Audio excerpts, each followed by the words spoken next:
want to just go into a last another consideration that can be considered, for consequentialism. I just want to, address that consequentialism is not specifically things that are referred to. They're not these theories are not specifically referred to value theories, which are centered around pleasure or desire or happiness or things like that. I mean, there's different sorts of ways that there can be consequential outcome. There can be very different consequential outcomes that can be desired for, and which might not always have something to do with the self who's considering this action. And I guess I want to think about this because normally when I think about consequentialism, I think about value theories of desire, hedonism, which is pleasure values, and I just think about those things and then I also to get a little bit more, just to get a little bit better here. I do think about consequentialist value theories where the good is placed in outcomes of success, which is sort of a greatest happiness principle sort of thing, and in a way it is not. And a conflicting view here is if you think about Kant's second formula of the categorical imperative, the formula of humanity, where you take humanity and you use that as an end, and not merely as a means to an end, but as the end, as your purpose, or as at least one of your purpose. When you're legislating universal law and you're legislating this kingdom of ends. A consequentialist theory can have this sort of consideration. There can be consequentialist ideas which have this sort of idea, but it's a consequential idea at the same time. It's not a deontological one, nor is it a virtue idea. It's not anything like that. But I guess what I want to think about here is the difference between, let's say we do have this formula of humanity, where let's say we sort of have a Rossian deontological ethic, where basically I'm thinking about this in the way that he describes the right and the good. He has in his book called The Right and the Good, he has definitions of right and of good, and he says that if you're going to have a normative theory, then you have to sort of do this in a way. And I guess I want to think about it in the deontological sense of Ross, as well as look at it in the consequentialist idea. So let's think about this. If you have the formula of humanity, where you are, let's say that the good it comes from a outcome which betters humanity, not merely certain people, not merely like individual peoples, but humanity as a whole. Then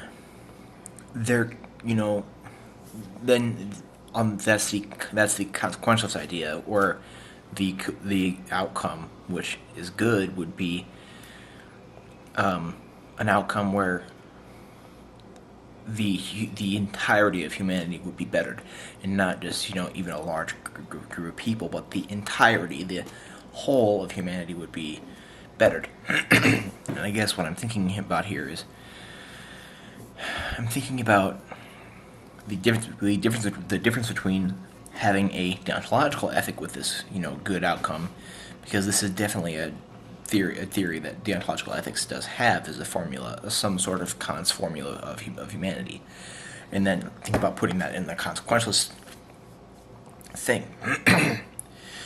And the problem I have with consequentialist ideas of ethics, is that you're talking about two different situations where you don't really know the entirety of what's going on in the world, because I really think that as minds with qualia, we cannot fully know what is going on in the world. We can know what we think we perceive to be in this world, but we can't know for sure what's going on in this world outside of ourselves.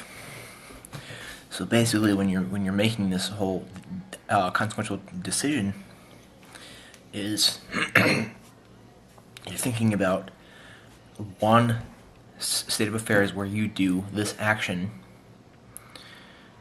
and certain things happen in this state of affairs where you do something where you're thinking about this outcome of bettering humanity, and then in an entirely different state of affairs, a entirely different setting,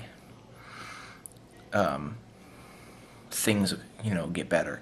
Well, I mean, not one entirely different setting, but many entirely different settings. If we're talking about the whole of humanity, so we're talking about not only bettering in the same state of affairs, but also because of the consequential thing, that there's a causal relation in between both, and between the main state of affairs and the many state of affairs that comes with keeping humanity as your end, and when you're acting, or I mean, keeping humanity as your end when you're consequentially acting towards it.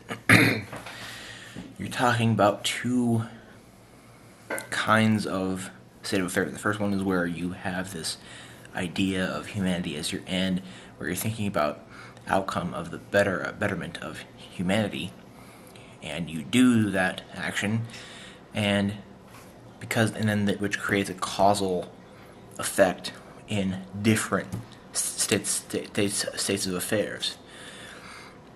My problem with this is that you don't really know what you're doing, because you are thinking about these states of affairs that your action is bettering consequentially, but you don't really know the rest of the world. You're pretty sure about what goes on between one state of affairs to another, but what you don't know is that there might be causal connections between your base state of affairs where you act consequentially towards the betterment of humanity. There might be a different causal relation between that one state of affairs and other state of affairs. For example, if you do something which has a consequential betterment of humanity, which the consequentialist would view that as a good, what this person might not know is that there might be where there might be negative effects on the non-human beings. There might be a negative effect. I mean, when there's betterment of humanity, there's a negative effect on the rest of the world, whether it be inanimate objects or just non-human beings, which are still sentient beings, but they aren't human. Which brings me to environmental ethics, which makes me think: there are stances there. Do you believe in holism, where we need to treat everything in this world as a environment, and treat everything, sentient beings and non-sentient beings alike? Or do we need to treat do we need to have a anthropocentric ethics or a biocentric ethics or what? But I just want to point out here that even when consequentialist ethics has a pretty good outcome, which has in its view a pretty good outcome, such as the betterment of humanity, there are still things that you don't know. There are still causal chains of cause and effect that that you might not know about, which could be happening. Because we can't. I really don't, and I guess my argument here stands on the fact that I really don't see metaphysical realism as something that's worthy or that is good at all, because I really think that there's qualia, there's all these things which make our perception of the world different from the way it might actually be. So there's two sides to the story.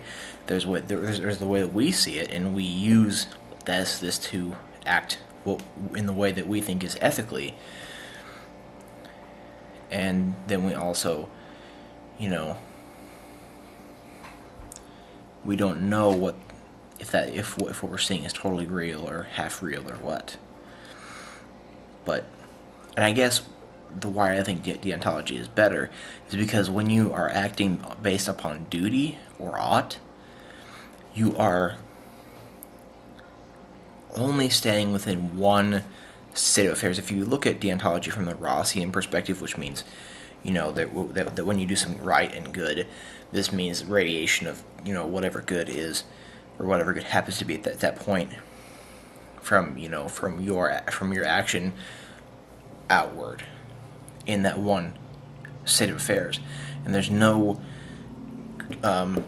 individuation from one state of affairs to another, and the causal chain there, because we're treating everything without partiality when we act upon duty.